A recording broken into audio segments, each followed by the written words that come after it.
En cuanto escuchamos las palabras leyenda o mito, nuestra mente genera una serie de imágenes que nos traslada a lugares que no precisamente son ciertos. Los mitos son creación de la fantasía, una fantasía que dimensiona escenarios inimaginables. Y cuando escuchamos mitos sexuales, potenciamos un tema que es tabú en muchos países con credos diferentes.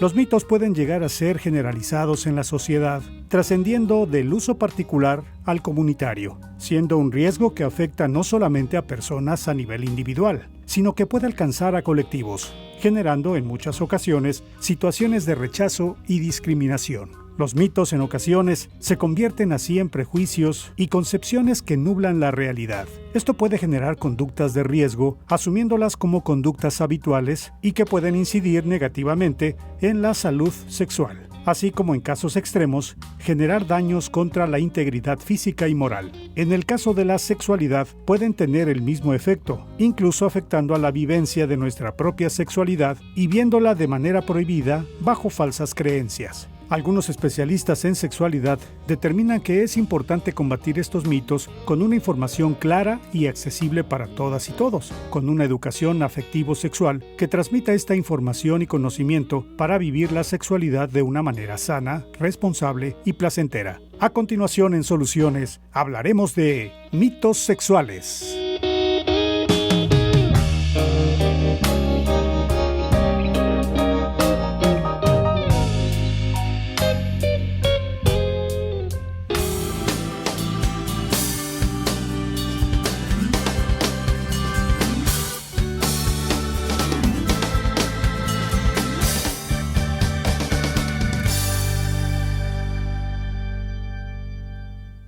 Qué gusto que ya se encuentre con nosotros en la emisión de hoy en Soluciones, porque ya lo escuchó usted, el tema es abundante, el tema lo va a seducir para empezar y seguro le va a aportar mucho y de verdad que a nosotros valoramos enormemente que podamos tener especialistas en soluciones justo para abordar este y muchos otros temas más. Por eso en esta ocasión me da enorme placer recibir a Lupita Robles. Ella es sexóloga, ya ha estado con nosotros en Soluciones y qué gusto, Lupita, Hola. Que vuelvas. Sí, con mucho gusto.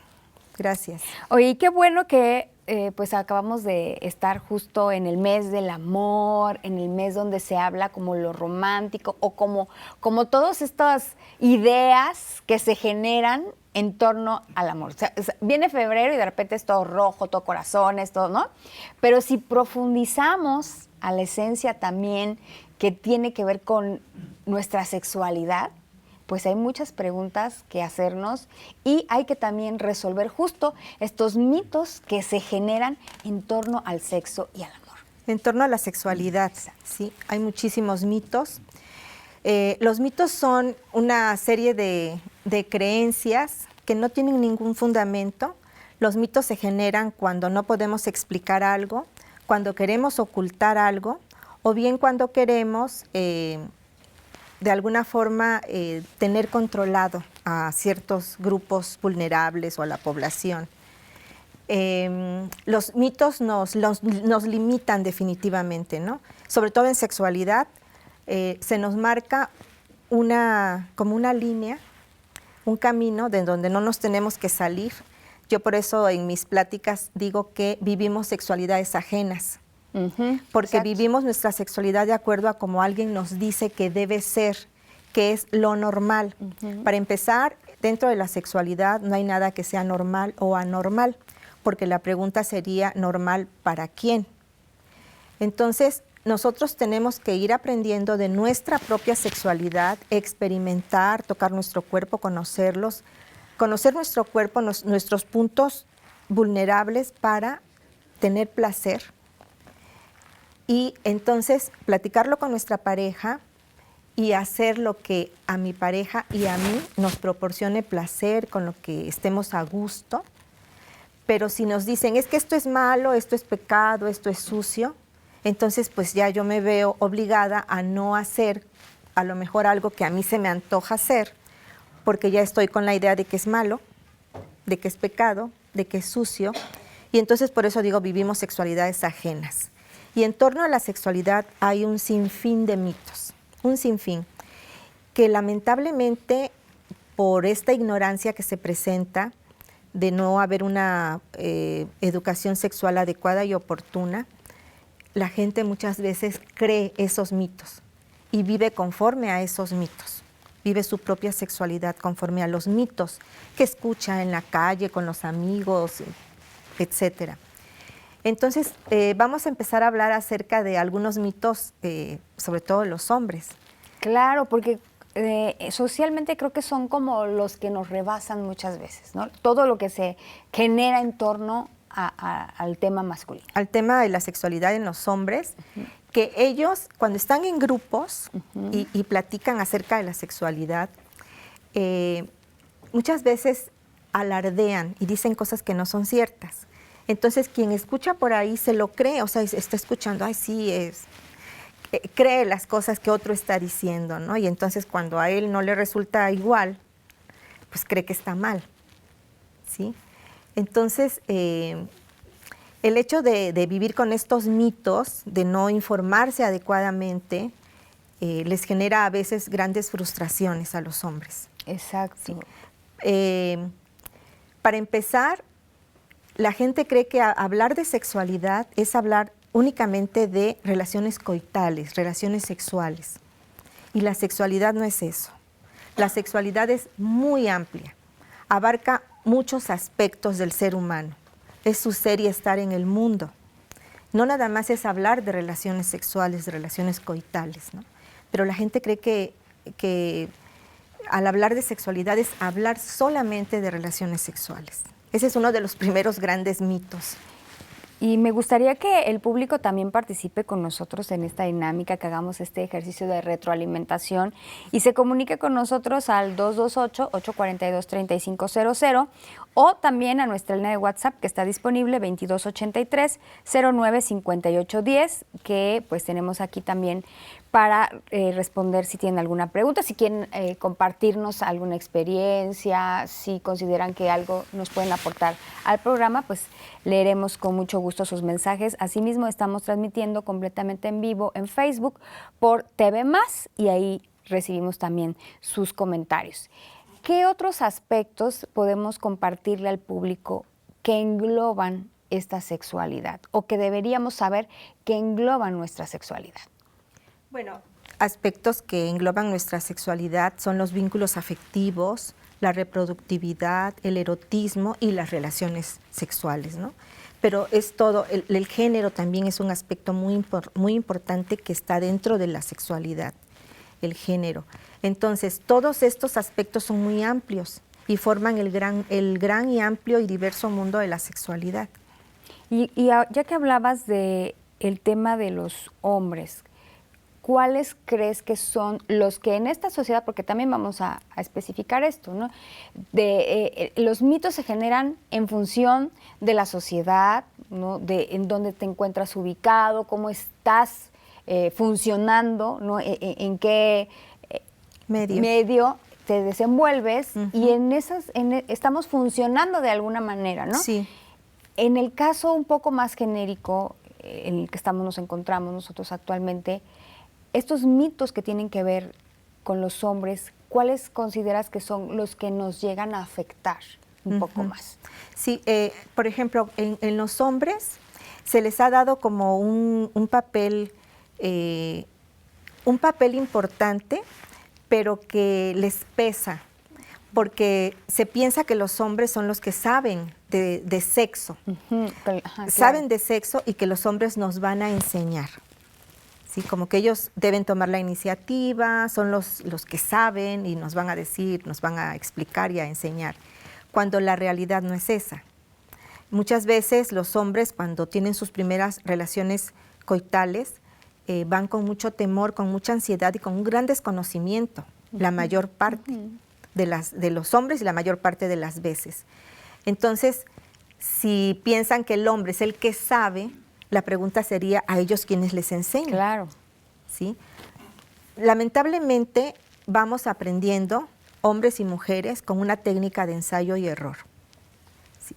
Lo ideal sería que antes de iniciar nuestra vida sexual, nos enseñaran, nos explicaran lo que es una respuesta sexual, qué se presenta en cada fase de la respuesta sexual, para que los chicos que van a iniciar su vida sexual, chicos y chicas, no vayan con esa ansiedad, con ese temor, con esa angustia, y que pues a veces puede ser no satisfactorio. La mayor parte de las veces las primeras relaciones coitales no son satisfactorias porque hay un gran desconocimiento. Saben como que lo que tienen que hacer, como que por ahí lo que han visto en la televisión, lo que le cuentan los amigos, etcétera, pero no saben, por ejemplo, cómo reacciona su cuerpo. Claro. ¿Sí? Todo lo que se va presentando, las etapas y qué es lo que tienen que hacer o qué es lo que pueden hacer para que este momento sea más placentero. Entonces, eso es uno de los grandes mitos con respecto a los hombres, como que son los responsables de enseñar a las mujeres, ¿no? Y de saber, responsables de saber qué hacer durante una relación sexual. No es cierto. Otro de los grandes mitos es que, por ejemplo, sobre todo en hombres mayores, me han dicho, es que yo me cuido, como que ahorro mi energía sexual, pues para después, cuando tenga más edad, poder tener relaciones coitales, ¿no? Y esto es un error, porque pasa exactamente lo contrario. Wow. Sí. Pero también por desconocimiento, por no saber, entonces, bueno, voy a como ahorrar mi energía sexual, voy a tener relaciones, a lo mejor cuando son muy jóvenes, relaciones una vez a la semana, luego cada 15 días y así. Y no funciona de esa manera, ¿no? El pene es un órgano muy flojo. Si no se le utiliza, se aflojera. Okay. Entonces, a mayor actividad sexual, mayor respuesta. Mayor respuesta, a mayor edad también. Okay. Si no es así como que voy a guardar esta energía para que cuando tenga, no sé, 50, 60, 70 años, va a aparecer esta energía, ¿no? No. A mayor actividad, el pene pues va a estar más activo. ¿Sí? Entonces es algo también que los hombres no saben y dicen, no, pues yo me voy a cuidar, voy a ahorrar. Para tener para más años, sí, para que me para alcance. Cuando sea mayor, ¿no? Entonces no funciona. Ok, vamos así. a tachar eso entonces. Y nos puede afectar en la vida conyugal, pues por sí, ejemplo, ¿no? Sí, porque entonces cuando el hombre ya está en una edad, vamos a decir de 50, 60, 65 años, entonces quiera tener actividad sexual y pues ahí va a tener a lo mejor si acaso una vez al mes. Y ese sería otro mito, Lupita, que muchas veces también ya hay como un rango, ¿no? Donde dicen, bueno, es que los hombres aparte, si no se cuidaron, si no tuvieron una buena alimentación, 40 empiezan ya con temas, ¿no? De disfunciones. De disfunciones. ¿Qué tanto es cierto y cómo de verdad afecta esta vida que llevas a lo mejor en exceso, con a lo mejor, no sé, alcohol, fumar, el sobrepeso? Sí. ¿Cómo? Sí, mira, cuando yo inicié mi trabajo como médica, como sexóloga, la disfunción que se presentaba mayormente era la eyaculación rápida. Era como que la disfunción número 1 que se presentaba en los hombres. Actualmente, y esta disfunción de la eyaculación rápida, cabe decir que no es una enfermedad, es un problema de no educar adecuadamente a los adolescentes con respecto a sus masturbaciones. Porque si al chico, antes de que inicie sus masturbaciones, se les educa y se les da la información de que la masturbación no es mala, no es un pecado, no es sucia y no les va a afectar, que son los mitos con respecto a la masturbación. Sí, porque recuerden, los señores que están aquí, recuerden lo que les decían, ¿no? Que si se masturbaban, les iban a salir pelos en la mano, que se iban a poner ciegos, que les iban a salir granos, etcétera, etcétera, etcétera, ¿no? Entonces los chicos crecían con un gran temor, pero lo hacían. Claro. Se masturbaban. Sí, pero cada vez que se masturbaban terminaban con un sentimiento de culpa y de vergüenza, porque pues pensaban que lo que les decían los adultos de que era algo malo, sucio, pecaminoso, pues decían, pues sí, pero me gusta y lo hago, y ya después siento la culpa. Bueno, pero el hecho de no decirles, la masturbación no es mala, es un acto privado, lo puedes hacer en tu habitación, te lavas tus manitas para no infectarte, etcétera, lento, disfrútalo. Es un acto tuyo, ¿sí? Privado. Privado, exacto. Privado. Entonces, si se hubiese educado de esa forma a los hombres, a los adolescentes, pues no habría disfunción de eyaculación rápida. Claro, por otros motivos, ¿no? Pero básicamente es por el desconocimiento y por masturbarse muy rápidamente. Incluso en las secundarias los chicos hacían concursos de ver quién eyaculaba más rápido, ¿no? Entonces el ganador era el gran perdedor en un futuro, porque bueno, pues eyaculaban muy rápido, no había satisfacción sexual con la pareja, ellos quedaban con un sentimiento de culpa, etcétera. Se produce todo un conflicto ya en las parejas, ¿no? Pero bueno, esos mitos también con respecto a la masturbación, de que es algo malo y sucio, pues actualmente ya van desapareciendo. Y por eso ahora la disfunción número 1 es la disfunción eréctil, que tiene varias causas, lo que tú mencionabas, ¿no? El aspecto metabólico, ¿no? Por ejemplo, actualmente en los hombres hay mucha hipertensión, hay mucha diabetes y mucha obesidad. Estos tres puntos afectan la erección. Ok. ¿Sí? Y entonces, ahora la disfunción número 1 es la disfunción eréctil y cada vez a menor edad. Antes la disfunción eréctil era para personas mayores, ¿sí? Pero ahora ya se presenta en hombres relativamente jóvenes de 30, 35, 40 años, cuando no tendría por qué. Ahora, también el estrés afecta muchísimo. El estrés laboral, estrés económico, estrés familiar, etcétera, para que haya una disfunción eréctil. Entonces, el hecho de no tener una erección afecta mucho a los hombres, disminuye mucho ellos sienten que disminuye su virilidad. Es una percepción de los hombres, ¿no? De que ya no se sienten aptos, ya no se sienten capaces, y esto afecta mucho su autoestima. Y claro, también afecta la relación con la pareja.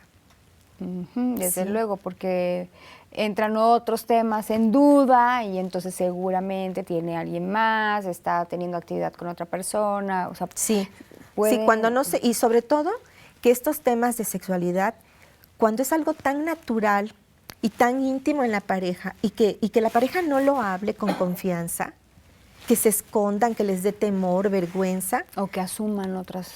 precisamente porque no hablan del tema. Les da miedo, les da vergüenza. Si no hablaban con la pareja, entonces, o sea, ¿con quién? ¿Con quién? Y aparte, muchas veces no buscan ayuda. La mayoría de las veces. La mayoría de las veces. O se comparte con terceras personas, ¿no? Con las amistades o recurren a otras personas cuando pues el de primer contacto tiene que ser justo con quien llevas a cabo Sí, claro. esta actividad sexual. Sí. Otro de los grandes mitos es que a cierta edad ya se acaba el deseo y se acaba la relación sexual, ¿no? No es cierto. Esto no es cierto. El deseo no termina hasta que uno muere. Por supuesto que cuando ya la persona es mayor, pues no va a ser la misma frecuencia de cuando tenían 20 o 30 años, cuando ya tienen 60, 70, 80 años. No va a ser la misma frecuencia ni la misma potencia, ¿sí? Pero la actividad sexual va a continuar y el deseo también. Aparte que es muy benéfico para la salud, tanto para los hombres como para las mujeres, ¿no? Durante una relación sexual se presentan los orgasmos y durante el orgasmo el cerebro genera sustancias que nos van a beneficiar grandemente. Sí, y bueno, se habla mucho de que pues el beneficio es que tienes otra actitud, te sientes como más feliz, ¿no? Generas dopamina, esto impacta socialmente en tu entorno, Por supuesto. ¿no? Porque estás conectado con otra emoción, con una sensación distinta que pues te genera, que digamos que lo compartes, se irradia. Y ya que hablabas del tema de la masturbación, en el caso de los hombres, vamos también con el mito de la masturbación femenina, que también hace muchos años pues era limitado y no te toques y no, y la mayoría de las mujeres igualmente llegaban al matrimonio en ceros, o sea, como sin saber qué pasaba con su cuerpo, desconociendo totalmente cómo reaccionaban a los estímulos y pues no la pasaban tan bien, ¿no? Sí, sí, para empezar, se pensaba que las mujeres no tenían por qué masturbarse, que la masturbación era un acto propio de los hombres, pero no de las mujeres. Yo siempre digo que los hombres, por tener el pene más a la vista y más a la mano, ¿sí?, pues se tocan, lo ven, lo revisan, etcétera, ¿no? Nuestra vulva no está ni a la vista ni tan a la mano. Entonces, muchas mujeres, por pena, por toda la información que se les dio cuando niñas, no conocen su vulva, se avergüenzan de su vulva, no se tocan, o si se tocan lo hacen a escondidas, con mucho miedo, con mucha vergüenza, y piensan que su vulva es algo feo, que huele mal, que está llena de mitos, ¿no? Estos mitos que nos hacen vulnerables, porque pensamos que olemos mal o que nuestra vulva es fea, cuando nuestro olor corporal es como un sello personal. Cada persona que va a ser diferente. Que va a ser diferente, ¿sí? Y pues todas las vulvas son diferentes, o sea, igual que los penes, hay muchos tipos de penes que también son diferentes, ¿no? Pero no pensar de esa forma, porque eso nos afecta. Entonces, el hecho de que tú conozcas tu vulva, que veas, que explores, que te toques, es algo bueno. Es algo bueno porque pues vas a saber cómo estás formada y si te tocas, en dónde sientes rico y en dónde no, ¿sí? Entonces, las mujeres, para empezar, sí nos podemos masturbar y es muy rico masturbarse. Sobre todo cuando hay muchas mujeres que están solas, no tienen pareja. Entonces, pues para poder desahogar la tensión sexual que se acumula a diario, pues hay que masturbarse y nos podemos ayudar con los juguetes sexuales, ¿sí? Ya sea con nuestras manos o con los juguetes sexuales, ¿no? No es algo que sea malo, no es algo que nos vaya a hacer daño, para nada, al contrario, nos libera de la tensión sexual que se acumula. Claro, y finalmente logra este objetivo que es mantener el cuerpo, finalmente tiene esa función, ¿no? Exactamente. Atender todas las necesidades, así como que también se habla mucho de esto, que si sí es una necesidad la actividad sexual o no es una necesidad. Se habla mucho de esto y ahorita también me gustaría que compartamos al respecto, pero así como tenemos necesidades de alimento, ¿no?, del aseo, o sea, tantas que son propias, exclusivas de nuestro cuerpo, pues esta también es una que hay que atender. Por supuesto que es una necesidad, sí, es una necesidad porque necesitamos desahogar esa tensión sexual que se acumula cada día. Todos los días salimos a la calle, caminamos, vemos, escuchamos todo y todo nos va llenando de una cierta estímulo sexual, una tensión sexual. Que esa tensión se tiene que desahogar, porque si no nos quedamos ahí todas contenidas y esto nos genera diversas enfermedades, malestares, mal humor, etcétera, etcétera. Es una serie de cosas que genera este no desahogo de la tensión sexual. Y qué bueno que abordas ese tema, Lupita. ¿Te parece si vamos a una pequeña pausa promocional y volvemos de inmediato con más a Soluciones? Los invitamos a que se comuniquen con nosotros al 228-842-3500, la línea directa aquí en el estudio, y también la línea de WhatsApp que está disponible para ustedes, asimismo la transmisión en Facebook como TV Más. Volvemos.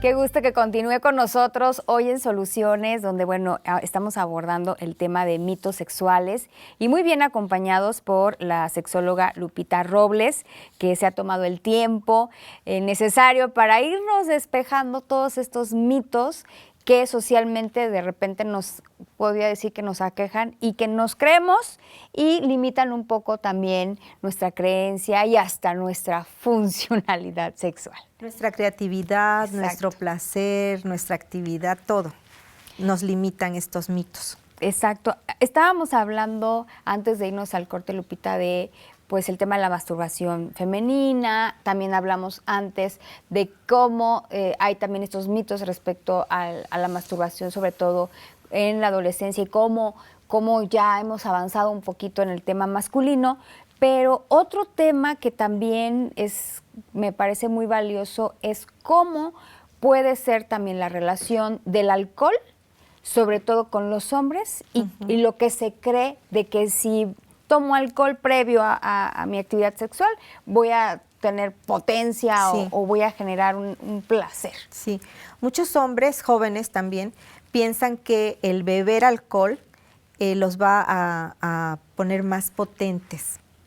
Lo que pasa es que el alcohol en sus primeras dosis es un liberador, o sea, libera, el hombre se siente como más atrevido, con más deseo, etcétera, ¿no?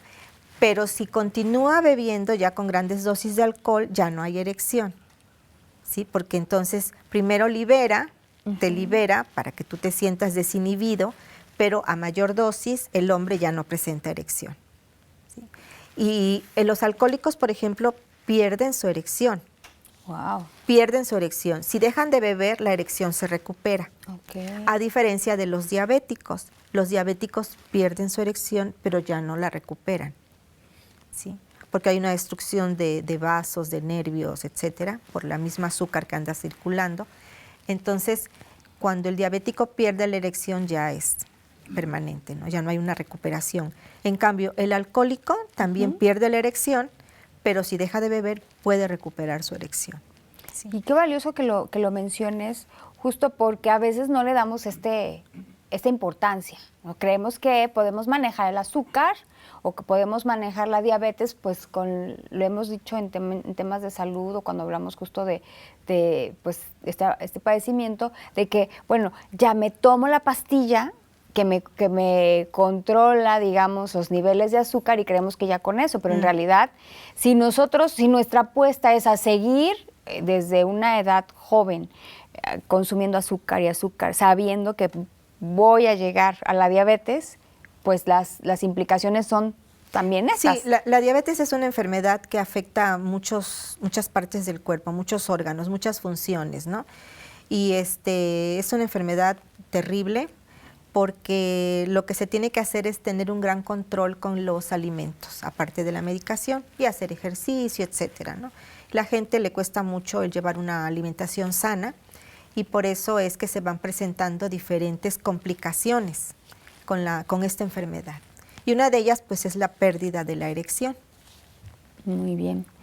Pues esperemos que esté tomando nota nuestro público, y si tienen alguna duda, pues nos gustaría que nos la compartan a través de los medios que hemos puesto a su disposición, ya sea el 228-842-3500 o también nuestra línea de WhatsApp 2283-095810. Y queremos agradecer a quienes ya se han reportado con nosotros. Dice saludos a Roberto Rivera, que cada jueves nos ve. Beatriz Galiote, que nos comenta que está muy interesante la plática. Muchas gracias, Beatriz, por comunicarte con nosotros. Y dice aquí los compañeros de Coatepec: Abraham, Gustavo, Fernando, Jimena, Samantha, Elías, Dagoberto, dicen que está muy interesante la plática con la sexóloga Lupita. Entonces, ha valido la pena el tiempo que ha dispuesto. Claro que sí.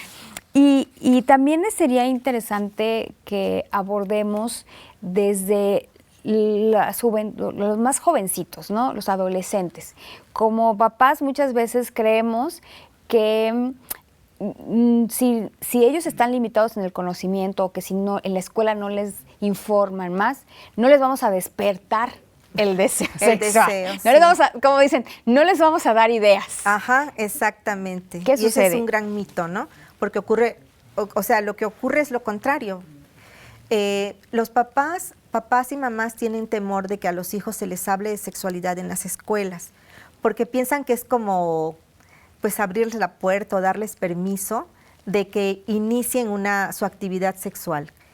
Y por eso como que a veces no permiten, porque a veces luego les piden permiso para llevarles una conferencia, una plática a los chicos de secundaria, primaria, secundaria. Muchas veces no quieren que los hijos escuchen, pero tampoco ellos les informan. Eso es lo terrible, ¿no? Porque en la ocasión anterior que vine les dije que lo ideal es que la educación sexual, las bases de la educación sexual sean en la familia, Claro. con los valores de la familia, con las reglas de la familia, etcétera. Pero que no lo hacen y esperan que en la escuela, pero tampoco la escuela, porque si les hablan de sexualidad, no sea que les despierten el deseo, la curiosidad y no quieren que se les informe, ¿no? Entonces, a menor información que tengan los chicos, pues van a tener estas relaciones sexuales sin protección. Exacto. Totalmente sin protección. Si tienen mayor información, pues incluso pueden como retardar el inicio de su vida sexual, porque pues ya se les enseña que pues hay que tener metas, los riesgos que pueden llevar una vida sexual a muy temprana edad, etcétera. Y entonces pues puede servir para que retarden el inicio de su vida sexual, ¿no? Pero los papás y las mamás creen que si se les habla de sexualidad es como darles permiso, como incitarlos a que inicien su vida sexual, ¿no? Entonces no es cierto esto. Claro, y que al final del día es su derecho, ¿no? Si lo queremos ver así, es un derecho que obviamente como pues papá, como mamá, como cuidador o a cargo de, Sí. pues tu obligación es irlos guiando de tal manera que pues adquieran esta responsabilidad. Sí, que adquieran el conocimiento Ajá. para poder llevar una actividad sexual responsable. Ah, exacto. Y también, como mencionabas, en el tema de salud, a eso iba con la responsabilidad, ¿no? Ujú. Porque finalmente tú adquieres esta dinámica, pero también tienes que saber que implica, ¿no?, riesgos. Por supuesto. Y que está de por medio tu salud. Entonces, tú todo el tiempo debes de cuidar justo de tu cuerpo y de todo lo que tiene que ver con él. Y refiriéndonos a salud, no nada más estamos hablando de lo sexual, sino todo desde esta edad que puedas saber lo que comes, así como les hablamos de las drogas, del alcohol y tal, que hablemos abiertamente justo de esto que van a vivir tarde o temprano, Sí. ¿no? Y que mientras más herramientas tengan, pues, más información, ¿no? Tienen más poder. Más poder de decisión, ¿sí? Y de practicar una sexualidad agradable, una sexualidad placentera y sobre todo responsable, Exacto. cuidándose. Y otro mito, Lupita, que también creo que es algo que escuchamos todo el tiempo, es el tamaño del pene. Que si es más grande, entonces va a producir más placer y hay mucho juego, hay mucho, o sea, se habla mucho de eso, es como un tema constante. Sí, entre los hombres. Les provoca mucha ansiedad Ajá. a los hombres, ¿no? Porque se habla del tamaño del pene. Entonces los hombres siempre están pendientes cuando van al baño del tamaño del pene del otro, ¿sí? Y bueno, se supone que en México el tamaño promedio es como de 14 centímetros ya con el pene erecto, ¿sí? Puede ser menos, puede ser más, pero aquí yo creo que lo importante es saber cómo utilizarlo, independientemente del tamaño. Saber cómo utilizarlo, ¿sí? Para tener placer y para provocar placer en la pareja, ¿sí? Y que seguramente también va en función de la necesidad de la otra parte. Sí, claro. Claro, sí, porque hay mujeres definitivamente que dicen, ¿no? Yo quiero tener una pareja que tenga un pene grande, porque así me siento bien, me satisface tener una pareja con pene grande. Y para otras no es tan importante. Entonces depende pues también de los gustos, ¿no? Y de la actividad que tengan como pareja. Y de la respuesta que tenga, porque tal vez si una mujer decide o su discurso es, para mí es necesario un pene grande, es porque tal vez su respuesta sí es. Claro, sí. Ahí lo que va de por medio es el gusto, ¿no? La preferencia que tú tengas. Igual que tenemos preferencias hacia ciertas posiciones, etcétera, ¿no? Bueno, aprovechando, otro de los temas, de los mitos, es que el sexo oral es algo malo y sucio. Okay. Sí, entonces, pues no. Yo, por ejemplo, les digo a mis pacientes y en las pláticas que yo comparo mucho el sexo con la comida, ¿no? A ver, ¿a quién le gusta el betabel? Levante la mano. ¿Y a quién le gusta el betabel? A quien le gusta el sexo oral, levante la mano. A quien le gusta el betabel, coma betabel. A quien no le guste, no lo coma. Quien le gusta el sexo oral, practique el sexo oral. Quien no le guste, no lo practique. Así de simple, ¿no? Entonces, lo que a mí me gusta, yo lo voy a hacer, lo voy a practicar porque me genera placer, porque lo disfruto. Ese es el objetivo. ¿Sí? Sexo oral, sexo anal, lo que quieran, lo que quiera la pareja, siempre y cuando los dos estén de acuerdo, porque esa es la regla de oro de la sexualidad. Mi pareja y yo vamos a hacer lo que se nos ocurra, lo que se nos antoje, con lo que disfrutemos, siempre y cuando los dos estemos de acuerdo. Lo que no se vale es obligar al otro a hacer algo que no le gusta. Claro, estar como consensuado. Sí, tiene que ser definitivamente consensuado, ¿no? Por eso se tiene que hablar antes, las actividades sexuales de una pareja. Y también como que en estos mitos entran de por medio toda la información que nos bombardean, ¿no? Creo que tampoco es como un muy buen aliado la pornografía, por ejemplo, ¿no? Porque de repente muestra o lo que se nos dice ya más analíticamente es de que se muestra un esquema que está súper estructurado, súper diseñado, editado, ¿no? Para que funcione de esta manera, para que produzca en quien lo está viendo, pues, estos efectos, pero esto también de repente genera estos mitos. Sí, genera los mitos porque no es una realidad. Sí, o sea, aparecen hombres con penes muy grandes y tardando, no sé, 2 horas, pues imposible. Imposible, ¿no? Pero pues si el hombre lo ve y lo cree, pues va a querer manejar su sexualidad en torno a lo que está viendo, que no es una realidad. Y que también tiene que ver con estos de repente juicios o prejuicios que hacemos también sobre nuestro cuerpo, lo que decías de la vulva y demás. O sea, si nosotros estamos estimulados pues por una película o por otros aspectos, nuestra idea se va a quedar ahí, ¿no? Es que tiene que ser así, o de este tamaño, o con estas características. Tardar tanto tiempo, 2 horas, por ejemplo. ¿No? Y no, digamos que eso no nos ayuda o no nos contribuye en el esquema que nosotros podamos diseñar de nuestra propia persona. No, para nada. Muy bien. Por eso es importante informarse adecuadamente. Y también de alguna manera como, pues sí tener esta realidad muy propia, ¿no? O sea, somos diferentes. Todos. Accionamos diferente y no vamos a responder a los mismos estímulos. No. Por aquí nos preguntan, si hay tamaños de penes, ¿hay también diferencias en la vagina, que no se habla de eso? Sí, claro. Sí, hace un momento lo mencioné, que las vulvas son diferentes. Sí, las vulvas. Igual que los penes son diferentes, ¿no? Entonces no hay como un modelo que digas, las vaginas o las vulvas tienen que ser así, los penes tienen que ser así. Son diferentes. Y en eso creo que en esa estructura también es conveniente que en casa todo esto se hable y se diga, porque justo cuando en casa no tenemos esta apertura de explicarlo, de decirlo, vienen también los complejos, ¿no? Sí. Y un complejo que no está tratado, que no está expuesto, pues puede tener una consecuencia muy severa a largo plazo. Sí, te genera mucha baja autoestima, te genera el no considerarte apta para una buena relación, ¿sí? Pues te genera infelicidad, frustraciones. Claro. Y ya que mencionas esto específicamente cuando llegamos a la frustración, ¿en qué momento tenemos que buscar justo una ayuda? ¿Cuándo decir, no, sí, no es nada más lo que estoy pensando, necesito que alguien me oriente? Sí. ¿Cómo buscar a un especialista, a un sexólogo médico? O sea, ¿quién me puede orientar para saber que esto que está pasando lo puedo gestionar, puede mejorar?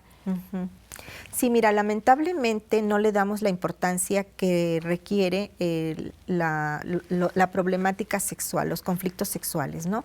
Por ejemplo, si empezamos a ver que no vemos bien, pues de inmediato vamos con el optometrista y bueno, pues utilizamos lentes. Si nos sentimos mal del estómago, vamos con el gastroenterólogo para ver qué es lo que tenemos, nos hacen estudios, un tratamiento, etcétera, ¿no? Pero si nuestra relación sexual no funciona, pues ahí nos quedamos. difícilmente vamos con la persona adecuada que nos puede orientar y nos puede ayudar, nos puede tratar.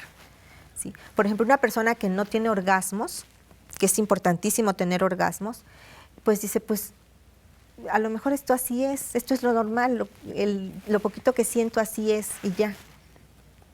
O si el hombre empieza a ver que su erección empieza a disminuir y no hay una razón que él, que no sea una persona con mucha edad, una persona que no esté enferma y entonces diga, bueno, algo está pasando, voy a ver de qué se trata, ¿no? Voy a buscar ayuda porque algo no está bien, no está funcionando bien. ¿Y en promedio es más probable que busque ayuda una mujer que un hombre? El hombre. En promedio el hombre es el que busca ayuda. El hombre. El hombre, sí. De 10 pacientes, por ejemplo, 8 son hombres. Ok. ¿Y sí. a qué podríamos decir que se debe esto? Porque para el hombre el tener una relación sexual, como lo mencionaba yo hace un momento, la erección, el hombre cuando ve su erección siente que es hombre.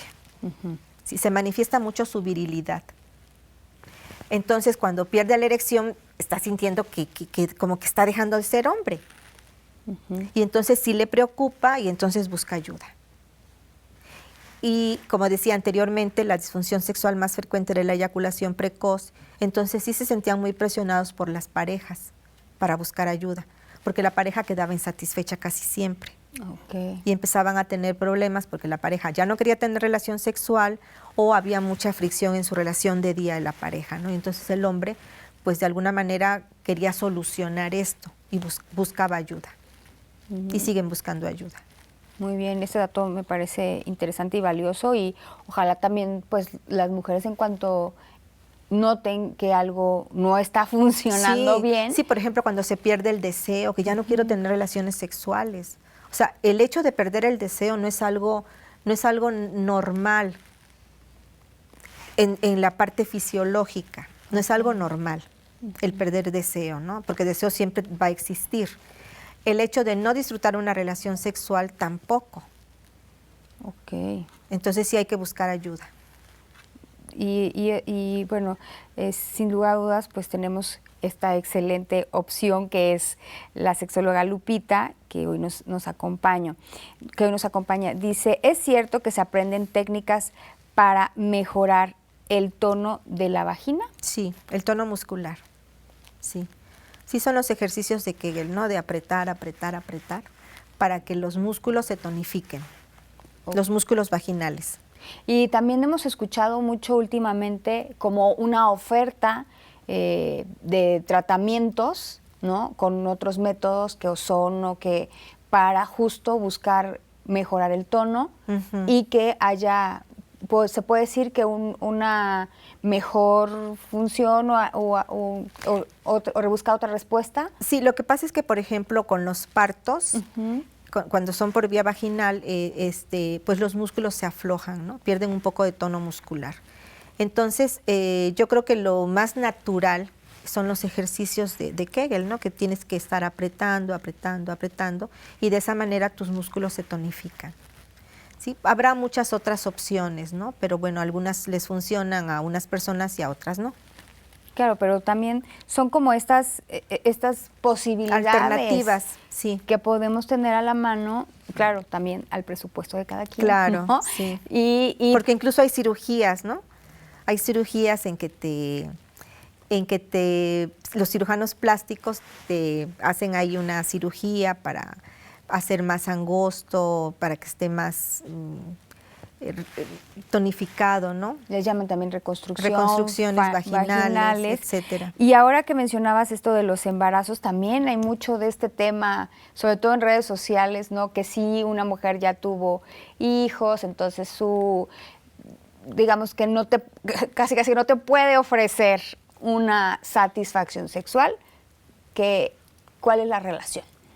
Pero ¿cómo? No entiendo Se habla mucho justo de esto que mencionabas de los embarazos. Ajá. Y que tiene mucho que ver con que a lo mejor tiene una vagina, podríamos decir, extendida o algo así. Ajá. Y que esto no es como algo que busquen los hombres. Pues mira, el canal vaginal es un sistema muscular que se abre y se cierra a lo que entre. Si mete un dedo, pues los músculos van a apretar el dedo. Y si sale un bebé de 4 kilos, pues se van a ampliar al tamaño del bebé. ¿Sí? Entonces es totalmente flexible, ¿no? Entonces, pues sí, hay que tonificarlos, pero no es algo que el hombre no vaya a sentir placer. En absoluto. No. Lupita, pues mira, nos quedan pocos minutos, pero sí me gustaría que contemos de algunas otras situaciones que de repente nos generan este tipo de conflicto a la hora de construir, ¿no? Porque a veces hasta construimos un ideal de relación sexual, y qué cosas nos pueden funcionar para construir esta idea y qué cosas no. Bueno, se construyen esos ideales precisamente porque no hay una adecuada información. Cuando daba pláticas a adolescentes, muchas chicas me decían, es que yo en mi primera relación sexual yo creía que iba a escuchar pajaritos o que iba a ver estrellitas o que me iba a sentir volando, etcétera, ¿no? Porque es lo que yo leía, escuchaba, etcétera. Y fue muy decepcionante porque no pasó nada de esto, ¿sí? Entonces, eso es dar una información no adecuada. Y entonces vamos con esas expectativas y generan decepción, frustración. ¿Sí? Entonces lo ideal es tener una buena información adecuada, oportuna, y hablar de lo que realmente es, lo que puede funcionar para cada pareja. Como decía yo anteriormente cuando iniciamos, ¿no? Vivimos sexualidades ajenas. Entonces empecemos a construir nuestras propias sexualidades con lo que a mí me gusta. Saber qué me gusta y qué no me gusta. Y para esto es necesario conocer nuestro cuerpo y explorarlo. Y después, al ya conocer mi cuerpo y saber qué partes sí, qué partes no, o cómo, de qué manera, las caricias, decirlo al compañero. Porque recordemos que no son adivinos y no nos van a enseñar. Vamos a aprender juntos, ¿sí? Para no tener expectativas muy altas y que pues no sepamos qué hacer a la mera hora, ¿no? Claro, y muy convenientemente como pareja podríamos plantearlo y ponerlo en la mesa desde un inicio hacia dónde queremos llevar nuestra sexualidad. Por supuesto. Es algo ¿Qué muy se sano. vale, qué no se vale, qué podemos explorar, qué nos gustaría hacer? Porque repito, siempre de acuerdo a los dos. Una comunicación, Sí. y que justo porque eso es lo que buscamos al final, un complemento, y también se puede dar el complemento en el tema sexual. Muchas gracias, Lupita, por Claro que habernos sí. acompañado, y recuérdanos a través de qué medios te podemos contactar. Pues estoy en Facebook como Lupita Sexóloga, también en Instagram. Y bueno, mi teléfono es 2281-08-2173, por si alguien quiere anotarlo para que se comuniquen. Muchas gracias, Lupita. Nos vemos en la próxima emisión de Soluciones. Hasta pronto.